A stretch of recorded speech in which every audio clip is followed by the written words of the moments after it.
75세의 남편 김태수는 최근 행동이 이상해졌다. 같은 말을 반복하고 물건을 자주 잃어버리고 저녁마다 술을 마신다. 아내 김순희는 처음엔 스트레스나 노화로 생각했지만 상황이 점점 악화된다.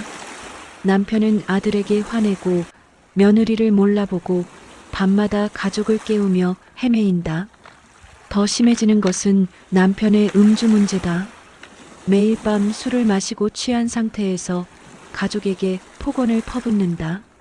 순이는 남편의 기억이 사라져가는 것을 보며 두려워한다.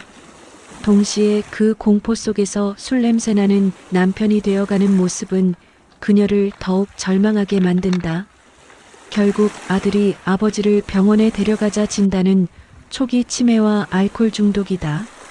순이는 이제 남편을 돌보면서도 남편이 자신을 잃어가는 것을 지켜봐야 한다는 현실을 직면하게 된다.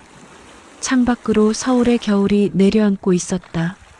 한낮의 햇빛도 이미 희미해질 무렵 김순이는 거실 소파에 앉아 손뜨개질을 하고 있었다.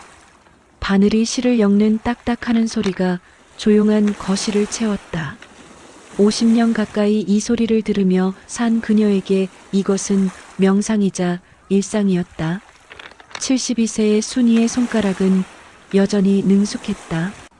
흰 머리를 곱게 단정한 그녀의 모습은 품격 있는 노년의 여인 그 자체였다. 서울 강남구 압구정동의 45층 아파트. 그 공간도 그녀의 모습도 모두 40년 결혼 생활의 안정과 성공을 말해주고 있었다.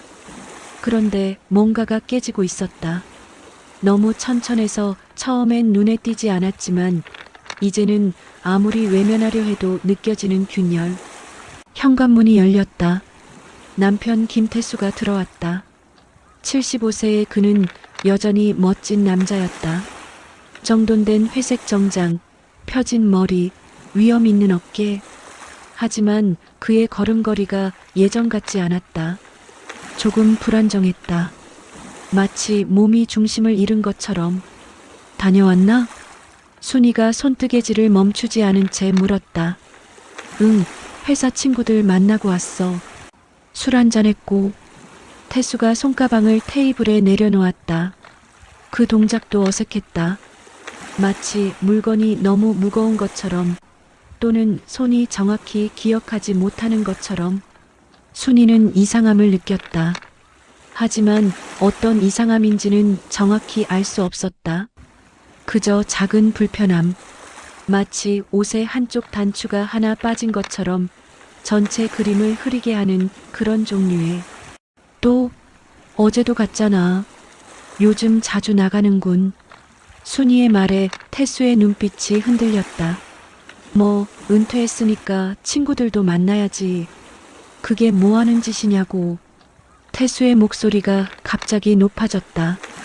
불쾌한 톤이었다. 은퇴한 지 2년이 된 그가 자주 보이는 감정 변화였다. 작은 말에도 과하게 반응하곤 했다. 순이는 입을 다물었다. 40년의 결혼 생활에서 몸에 배인 것. 남편의 기분을 상하게 하지 않기 위해, 가정의 평화를 위해 침묵하기. 그것이 아내이자 어머니로서의 의무라고 생각해온 여인의 본능. 그런데 왜 밤마다 술 냄새가 나? 집에서도 마시고 밖에서도 마시고. 어쨌든 말했다. 그녀가 느낀 불안을 완전히 무시할 순 없었다. 태수는 침실로 들어갔다. 대답 없이. 그 밤 순이는 오래 잠을 이루지 못했다. 침대에서 남편의 코 고는 소리를 들으며 천장을 멍하니 바라봤다.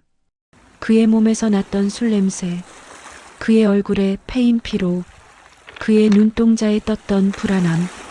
73세가 되기까지 한 번도 느껴본 적 없는 그런 감정. 남편에 대한 두려움. 일주일이 지났다. 상황은 더 악화되었다. 어느 날 오전 순이는 아들 준호에게 전화를 걸었다. 준호는 대형 병원의 신경과 의사였다. 의학적 조언이 필요했다. 준호? 엄마인데. 시간 돼? 응, 엄마. 무슨 일이세요? 너 아버지 최근에 봤어? 요즘 아버지가 좀 이상한데. 전화 너머에서 준호가 움직이는 소리가 났다. 아마 환자 진료실에서 복도로 나가는 것 같았다. 어떻게 이상해요? 아버지가? 글쎄, 같은 말을 자꾸 반복해. 이미 얘기한 것도 또 물어본다고.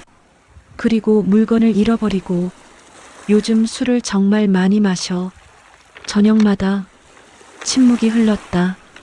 그 침묵 속에는 전문의의 판단이 담겨 있는 것 같았다. 엄마, 아버지가 정확히 어떤 증상을 보여요? 반복적인 질문만 하세요? 응, 예를 들면 어제 저녁에 아버지가 순이 우리가 언제 만났지? 라고 물었어. 40년 전이잖아. 그럼 내가 얘기해줘. 그럼 아버지가 아, 맞다. 맞고 말고라고 해. 근데 일시간이 지나서 또 같은 얘기를 해. 마치 처음 묻는 것처럼. 준호가 천천히 숨을 쉬는 소리가 들렸다.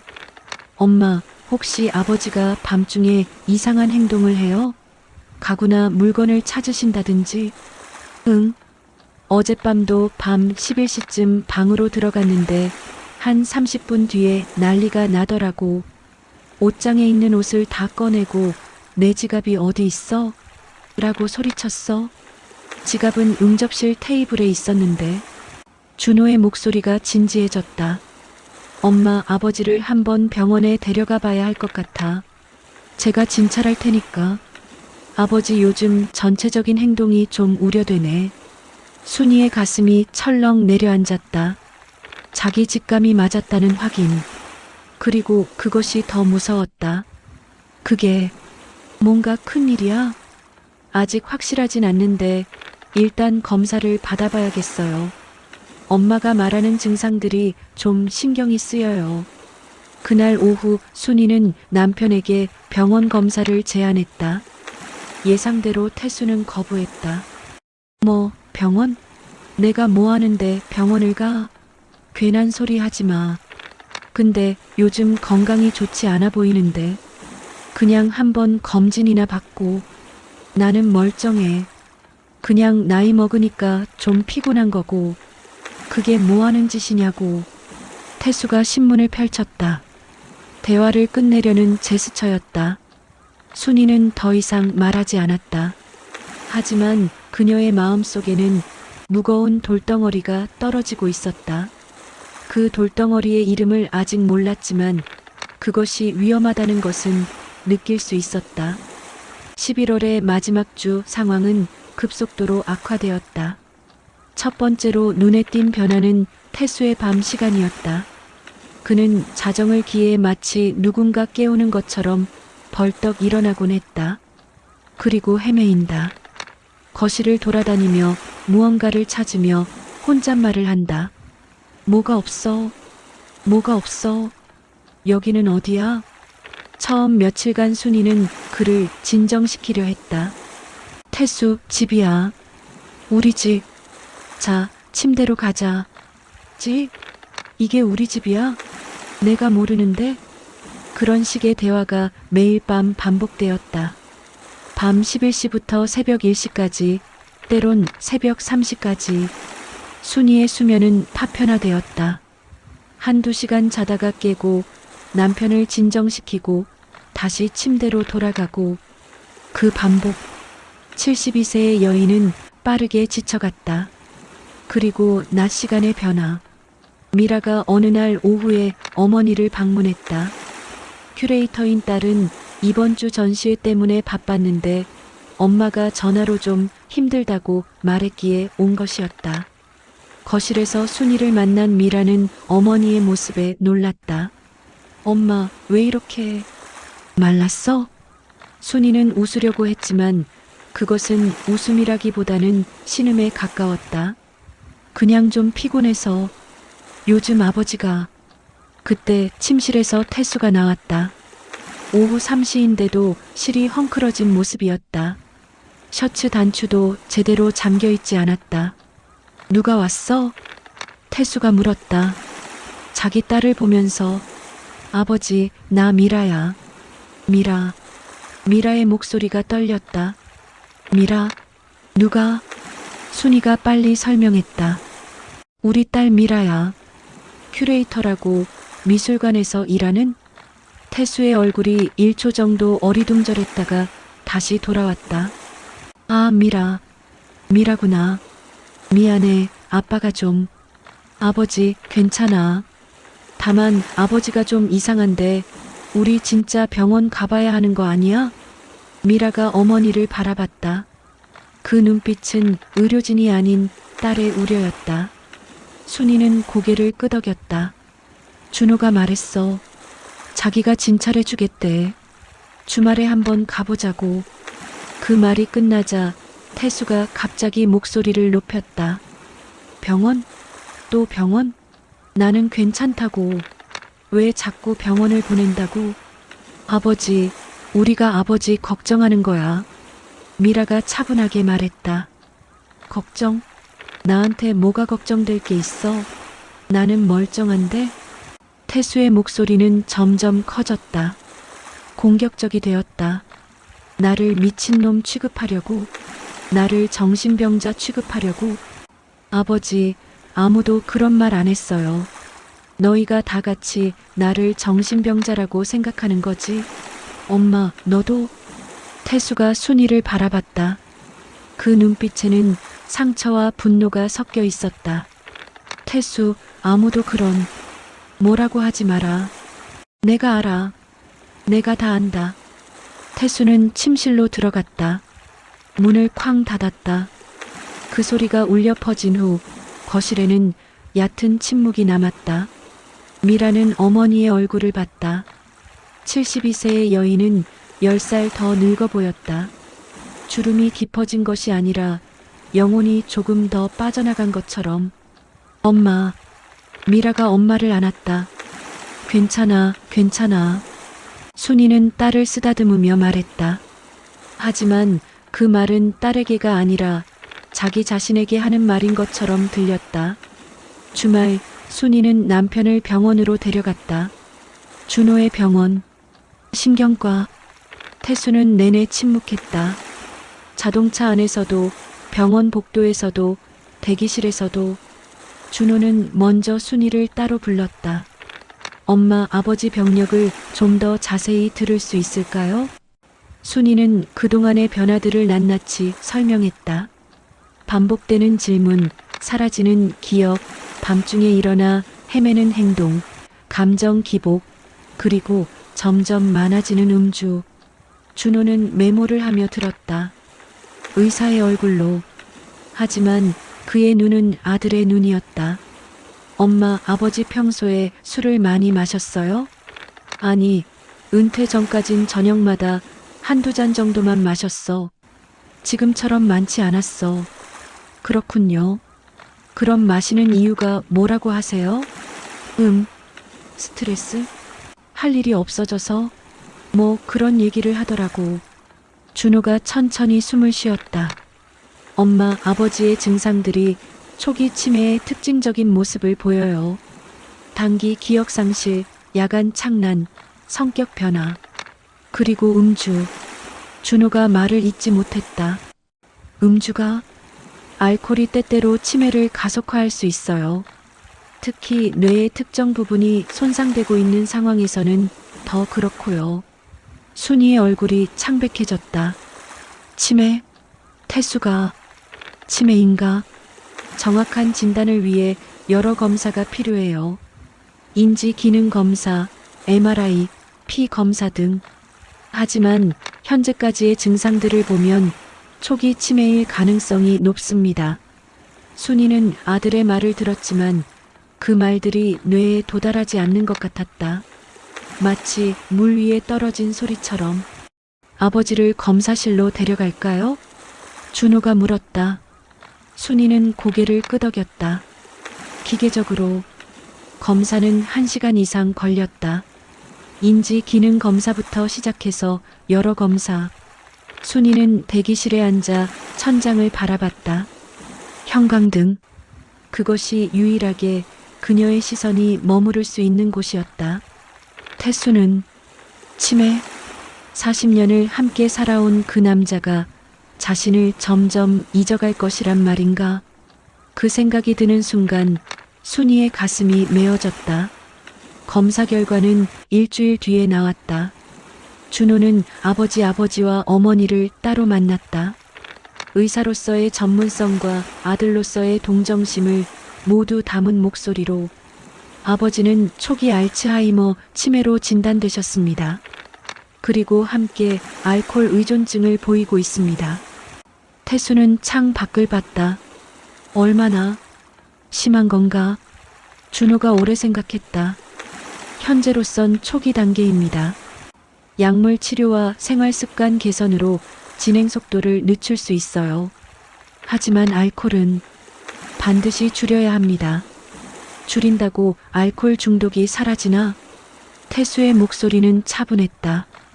오히려 그것이 더 무서웠다. 아버지, 술이 뇌에 손상을 가합니다. 특히 지금 상태에선 더욱 위험해요. 태수는 여전히 창밖을 봤다. 그날 밤 순이는 침실에서 남편의 코 고는 소리를 들었다. 약을 처방받았다. 수면을 유도하는 약이었다. 하지만 약은 만능이 아니었다. 밤 1시 30분 태수가 일어났다. 순이의 눈을 떠었다. 태수? 순이, 나 기억이 자꾸 사라져. 뭔가 중요한 걸 잊고 있는데 그게 뭔지 기억이 안 나. 순이의 가슴이 철렁했다. 이것이 치매다. 자기 기억의 구멍을 느끼면서도 그것을 채울 수 없는 고통. 괜찮아, 태수. 그런 건 없어. 다 괜찮아. 순이가 그를 안았다. 아니야, 있어. 뭔가 있는데 내가 계속 빠뜨려. 뭐가 빠뜨려졌는데? 태수의 목소리가 작아졌다. 아이 같은 목소리. 아무것도 빠뜨린 게 없어. 자, 이제 자자. 순이는 그를 침대에 누였다. 그리고 그가 다시 잠들 때까지 그의 손을 잡고 있었다. 밤 3시 30분. 또다시. 이번엔 태수가 침대 위에서 노래를 부르고 있었다. 음정 없이 마치 어린아이가 자장가를 부르듯이. 엄마, 엄마, 엄마. 순이는 깨어났다. 그리고 남편의 그 음성을 들으며 눈물을 흘렸다. 울면서도 소리내지 않게 남편을 깨우지 않도록. 이제 됐어. 더는 이러지 말자. 제발. 순이가 중얼거렸다. 누구에게 하는 기도인지도 알 수 없는 기도. 아침. 해가 떠올랐다. 순이는 아침 6시에 일어났다. 남편은 여전히 자고 있었다. 약 때문인지 진정된 상태였다. 거실에서 순이는 물을 마셨다. 한 잔, 또 한 잔. 목이 마른 것 같았다. 아니, 마음이 메말랐다. 그녀는 거울 앞에 섰다. 72세의 여인이 거울에 비쳤다. 얼굴에는 주름이 많았고 눈 밑에는 까만색이 자리 잡고 있었다. 수밤의 불면이 얼굴에 새겨져 있었다. 지탱해야지. 아직도 많이 남았잖아. 순이가 자신에게 말했다. 거울 속의 여인은 고개를 끄덕였다. 낮 시간. 준호는 엄마에게 전화를 했다. 엄마, 우리 좀 얘기해야 할 게 있는데. 아버지가 독립적으로 생활하기에는 현재 상태가 위험해 보여요. 밤중에 일어나서 헤매실 수도 있고 약도 복용해야 하고. 그럼 뭘 하라는 거야? 아버지가 데이케어 센터나 요양시설을 고려해야 할 수도 있어요. 아니면 적어도 24시간 간호사가 필요할 수도. 순이는 침묵했다. 엄마, 준호, 아직은 아니야. 내가 할 수 있어. 아버지가 필요해. 엄마, 아버지는 엄마의 도움이 필요해도 엄마는 도움이 필요하지 않으신가요? 준호의 말에 순이가 답하지 못했다. 왜냐하면 답이 없었기 때문이다. 괜찮아. 내가 할 수 있어. 그것은 아들에게 하는 말이 아니라 자기 자신에게 하는 다짐이었다. 저녁. 순이는 부엌에서 밥을 지었다. 남편이 좋아하던 반찬들을 준비했다. 고등어 구이, 소박이, 미역국. 태수는 거실에 앉아 있었다. 텔레비전을 켜놨지만 화면을 보지 않고 있었다. 창밖을 바라보고 있었다. 밥이 다 됐어. 와. 순이가 불렀다. 태수는 천천히 일어나 식탁으로 왔다. 그의 움직임은 느렸다. 마치 물속을 걷는 것처럼. 밥을 먹으면서 태수는 갑자기 물었다. 순이, 너 어디서 봤지? 순이의 손이 멈췄다. 같은 질문, 또 같은 질문. 대학교에서 만났어. 40년 전에. 40년이나 됐어? 응. 그럼 너는 내 아내 맞지? 그 질문에서 순이는 남편의 불안함을 읽었다. 자신이 누구인지 알 수 없는 공포. 이 여인이 자신의 아내인지 아닌지 확신할 수 없는 공포. 응, 난 너의 아내야. 넌 내 남편이고. 좋아. 다행이야. 태수가 밥을 먹었다. 순이는 그의 얼굴을 봤다. 75세의 그 남자는 이제 자신의 아내도 기억하지 못할지 모르는 남자였다. 밥을 먹으면서도 눈물이 흘렀다. 밥알이 목을 통과할 때 눈물과 함께 한 주일이 지났다. 아니, 그 한 주일이 몇 달처럼 느껴졌다. 패턴이 생겼다. 오전 태수는 그나마 괜찮다. 기분이 좋은 편이고 순이를 알아본다. 오후 피로가 시작된다. 같은 질문이 반복된다. 우리 만난 게 언제야? 넌 누구? 여기 어디야? 저녁 불안해진다. 지나친 활동성. 계속 움직여야 한다. 밤 붕괴. 깨어나고 헤매고 때론 공격적이 된다. 그리고 항상 있었던 것. 술? 저녁 시간이 되면 태수는 술을 마신다고 선언했다. 나 술 좀 마실래? 태수, 좋지 않아. 의사가 말했잖아. 뭐가 좋지 않아? 술 한 잔이 뭐 하는 짓이냐고. 하지만 술 한 잔은 절대 한 잔이 아니었다. 한 잔, 또 한 잔. 위스키 잔이 자꾸만 채워진다. 밤 8시쯤 되면 태수는 이미 취한 상태였다. 말이 어눌어지고 눈이 흐려진다. 너 누구? 왜 내 집에 있어? 나 순이야. 너의 아내. 아내? 내가 언제 결혼했어? 같은 대화. 하루에 수십 번 반복되는 대화. 그리고 그 대화 속에서 순이는 점점 더 무너져갔다.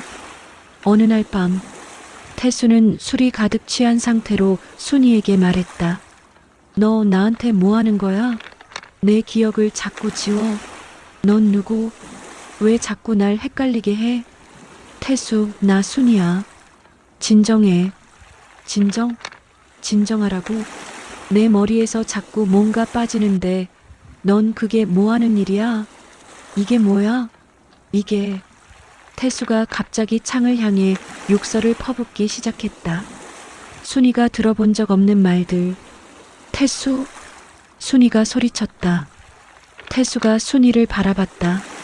그의 눈에는 분노와 두려움이 섞여 있었다. 떠나. 여기서 떠나.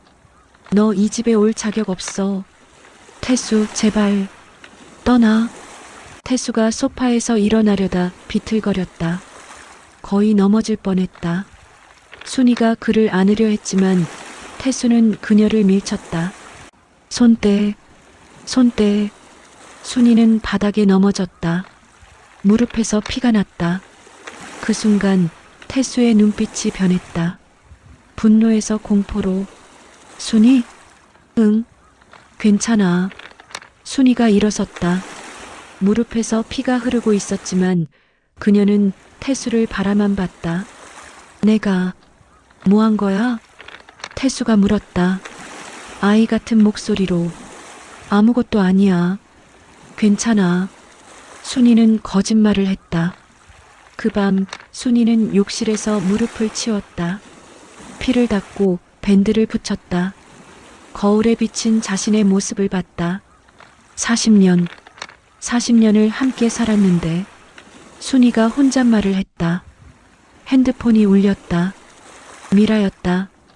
엄마, 시간 괜찮아? 아버지 있어? 아니, 이제 주무셨어. 엄마 어때? 요즘 어떻게 지내? 순이는 대답을 하지 못했다. 엄마, 미라 엄마가 힘들어. 엄마, 우리 데려가 줄게. 넌 여기서 나와. 아니, 아버지가 필요해.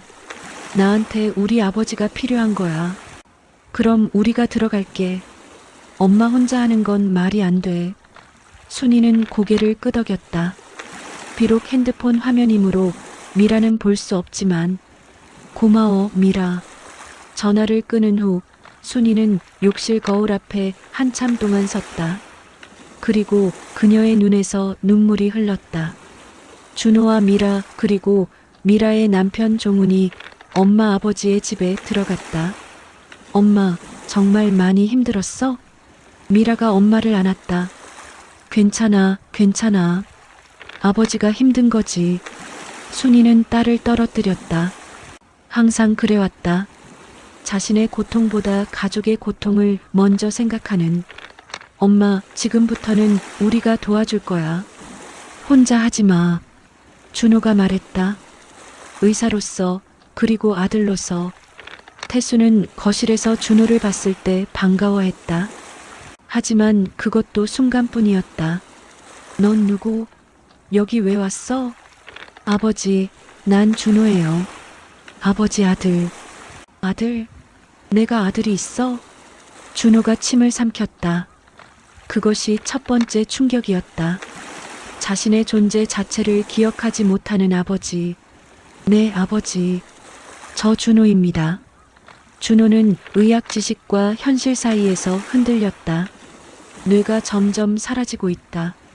그 뇌에는 자신과의 추억, 함께한 시간들, 모든 것이 저장되어 있었을 텐데. 며칠이 지났다. 순이는 이제 아들과 딸의 도움을 받으며 생활했다. 미라가 낮에 온다.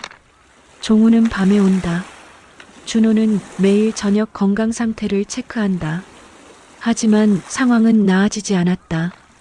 오히려 악화되었다. 태수는 이제 대부분의 시간을 혼자라고 생각했다. 거실에 앉아 있어도 함께 밥을 먹어도 항상 혼자라고 생각했다. 엄마가 어디 갔어? 엄마를 찾아야 해. 아버지, 엄마 여기 있어요. 옆에. 아니, 나 엄마를 찾고 있어. 엄마 어디야? 태수는 자신의 어머니를 찾고 있었다. 50년 전에 돌아가신 어머니. 순이는 그 모습을 보면서도 웃음을 지었다. 아니, 울음을 견디고 있는 것이었다. 어느 날 오후, 순이는 가족들과 함께 거실에 앉아 있었다. 준호, 미라, 종훈. 그 알코올 중독은요? 종훈이 물었다. 심리 상담사인 그는 정확한 상황을 알고 싶었다. 약을 먹으면서 술을 많이 줄였어요. 처음엔 거부했는데 이제는 받아들인 것 같아요. 준호가 대답했다. 그럼 치매 진행은? 인지 검사 결과를 보니 2주에 한 번 정도씩 악화되고 있어요. 초기 단계치고 빠른 편이에요. 침묵이 흘렀다. 엄마는 어때요? 미라가 엄마의 손을 잡으며 물었다. 순이는 한 번에 대답하지 못했다. 엄마, 나는 괜찮아. 엄마, 지금 거짓말하지 마. 우리는 엄마 얼굴 봤어. 미라의 눈에 눈물이 맺혔다. 그 순간 순이가 무너졌다. 마치 댐이 터지듯이. 괜찮지 않아. 내 남편을 매일 자꾸 잃어. 가는 거야. 자꾸만 가는 거야. 그리고 나는 뭘 할 수 없어. 그냥 봐야 해. 계속 봐야 해. 내 남편이 나를 잊어가는 걸. 그런데 뭘 할 수 있어? 뭘? 순이는 울음을 터뜨렸다.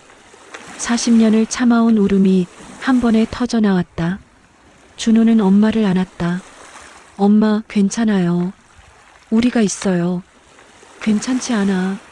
넌 의사잖아. 이 병을 고칠 수 있는 거 없어? 엄마, 내 남편을 돌려줄 수 없어? 내가 사랑하던 그 남자를 돌려줄 수 없어? 순이의 질문에 아무도 대답할 수 없었다. 그 밤 태수는 밤 2시에 일어났다. 순이, 너 있어? 순이는 깬다. 응, 여기야. 나 기억이 자꾸 사라져. 뭔가 중요한데 기억이 안 나. 괜찮아. 이제 자자. 아니, 중요해. 정말 중요한데. 태수가 한참 생각을 했다. 그 사람, 내가 정말 사랑했던. 순이의 가슴이 철렁했다. 응? 그 사람이 뭐라고 하더라? 그 이름이. 태수는 결국 울음을 터뜨렸다. 자신이 누군가를 정말 사랑했다는 것은 기억하지만 그 누군가가 누구인지는 기억하지 못하는 공포. 내가 누구를 사랑했는데? 누가 중요했는데? 왜 안 나와? 왜? 순이는 남편을 안았다. 아무 말도 하지 않은 채 겨울이 깊어갔다. 태수는 이제 대부분의 시간을 거실의 소파에 앉아 있었다. 창밖을 멍하니 바라본다. 가끔 말을 건넨다. 하지만 그 말들은 대부분 누구를 향한 것인지 알 수 없다. 준호는 중환자실 수준의 약물 치료를 권했지만 순이는 거부했다. 아직도, 혹시나, 그 혹시나가 남편을 집에 머물게 했다. 자신의 곁에. 어느 겨울날 오후, 순이는 결혼 앨범을 꺼냈다. 40년의 사진들, 대학교 때 만난 모습, 둘 다 젊었다. 태수는 씩씩했고 순이는 수줍었다. 결혼식 사진, 두 사람이 밝게 웃고 있다. 아이들이 태어났을 때 아버지가 된 태수의 모습, 손자를 안은 사진들, 할아버지의 얼굴이 밝다. 순이는 사진을 하나하나 보여줬다. 태수 봐. 우리 여기서 만났어. 기억해? 태수는 사진을 보지만 그것이 자신의 것이라는 것을 모른다. 근데 여기 이 여자는 누구? 나야. 난 이 여자. 예쁘네. 태수가 말했다. 여인을 처음 보는 것처럼. 순이는 웃음과 울음 사이에 이상한 소리를 내었다. 그날 밤 순이의 친구 박은희가 찾아왔다. 50년 이상을 알아온 친구. 순이 요즘 어때? 정말 힘들겠다. 괜찮아. 뭐 할 수 있겠어? 아니, 넌 이렇게만 말하지 말고. 너 얼마나 지친지 나 알아. 은희는 어때? 남편은? 은희의 남편은 10년 전에 돌아갔다. 암으로. 내 경우는 한 번에 끝났어. 아픔이 있지만 명확했어. 그런데 너는 날마다 그걸 느껴야 한잖아. 날마다. 순이는 고개를 끄덕였다. 너 알아? 내가 제일 무서운 게 뭐냐면. 순이가 말을 이었다. 혹시 내가 죽어도 태수는 나를 모를 거라는 거. 그러면 나는 그 남자에게 아무도 아닌 거야. 누구도 아닌. 은희는 순이의 손을 잡았다. 넌 그 남자에게 누군가야. 아직도, 앞으로도. 어떻게 알아? 그 남자가 나한테 말했어. 한 달 전에 만났을 때. 뭐라고? 이 여자가 뭐라고 하는데 뭔지 모르겠지만 편해. 그래. 순이가 울음을 터뜨렸다. 크리스마스. 준호와 미라, 종훈이 모두 집에 왔다. 케이크를 샀고 선물도 준비했다. 태수는 거실 소파에 앉아 있었다. 장식을 본 것 같지만 그것이 무엇을 의미하는지는 모르는 것 같았다. 아버지, 메리 크리스마스. 준호가 말했다. 크리스마스? 네, 오늘이 크리스마스예요. 그래, 좋네. 근데 너 누구? 저 준호라고 했잖아요. 아, 준호구나. 그 사람은? 태수가 순이를 가리켰다. 그 사람은 엄마야. 아버지 아내. 태수가 순이를 바라봤다. 1초, 2초. 긴 시간. 그리고 갑자기 태수가 웃음을 지었다. 좋아. 좋아. 예쁜 아내가 있으니까 좋아. 그 순간 순이의 가슴이 철렁했다. 기억하지 못하면서도 무언가가 남아있다. 익숙함, 편안함. 고마워, 태수. 순이가 말했다. 그날 밤 케이크를 나눴다. 모두 함께 새해가 되었다. 2026년 1월, 태수는 요양원 입소를 고려하기 시작했다. 아니, 준호가 권장했고 순이가 마지못해 동의했다.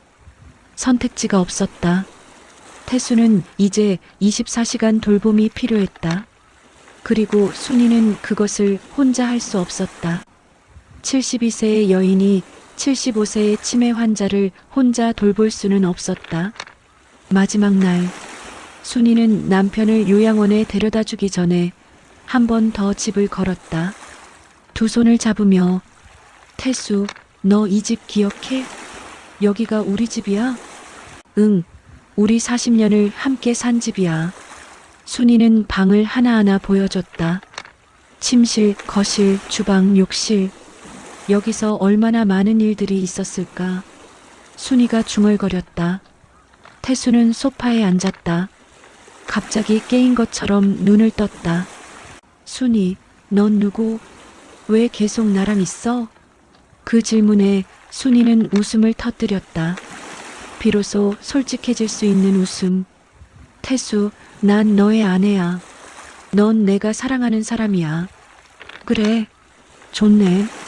태수가 말했다. 마치 그것이 처음 듣는 소식인 것처럼. 정말 좋네. 요양원은 깨끗하고 따뜻했다. 하지만 순이에게는 차가운 곳이었다. 아버지, 여긴 정말 좋은 곳이에요.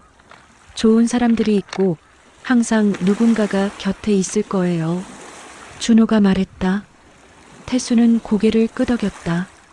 그래, 좋네. 마지막 인사. 순이는 남편의 손을 오래 잡았다. 태수, 열심히 해야 한다. 좋아. 응, 좋아. 그리고 한 가지만. 순이가 말을 멈췄다. 뭔데? 아무것도 아니야. 열심히 해. 순이는 돌아섰다. 뒤를 돌아보지 않고, 하지만 문 앞에서 멈춰섰다. 그리고 한 번 더 뒤를 돌아봤다. 태수는 이미 다른 직원과 이야기하고 있었다. 순이는 이미 그의 기억 속에서 사라지고 있었다. 집에 혼자 돌아온 순이. 거실은 텅 비어 있었다. 소파에 아무도 앉지 않았다. 침실의 베드는 정돈되어 있었다. 누군가의 숨도 거기에 남아있지 않았다. 순이는 거실에 앉았다. 40년을 함께 한 자리에. 그리고 생각했다. 기억이란 게 뭘까? 사랑이란 게 뭘까? 어떤 사람이 자신을 잊어간다면 그 사람에 대한 사랑도 사라지는 걸까? 순이는 고개를 저었다. 아니야. 내 기억이 있으니까. 내가 기억하는 그 남자가 어디 가지 않는 한 사랑도 어디 가지 않아. 다음 날, 준호가 엄마를 찾아왔다. 엄마, 어제 어땠어? 순이는 미소를 지었다. 그것은 슬픈 미소였지만 포기한 미소는 아니었다. 아버지가 요양원에 다녀와. 아, 전화 있었어? 아니, 내가 봤어. 밤에. 준호가 물었다. 아버지는? 내가 본 것 같은데 편해 보였어. 그게 다행이야. 한 주일이 지났다. 순이는 요양원을 방문했다. 태수는 다른 환자들과 앉아 있었다. 태수, 나 순이야. 순이가 말했다. 태수는 안녕하세요. 처럼 고개를 끄덕였다. 넌 누구?